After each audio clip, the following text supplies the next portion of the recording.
Sukseskan program pemerintah di bidang kesehatan, khususnya program vaksin, anggota Satgas bersama Puskesmas UPTD Sitinjak gelar penyuluhan kepada warga desa sasaran TMMD.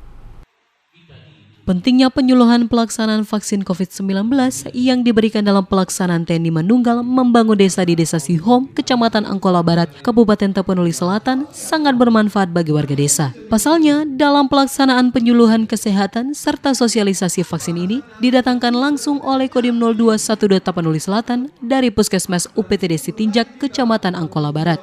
Warahmatullahi wabarakatuh.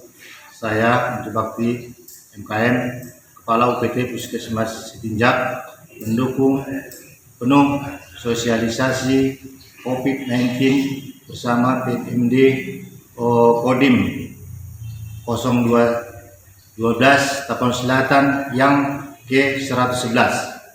Semoga penyebaran COVID-19 dapat dituntaskan sehingga masyarakat Angkola Barat bisa derajat kesehatannya membaik. Demikian, billahi taufiq hidayah. Assalamualaikum warahmatullahi wabarakatuh.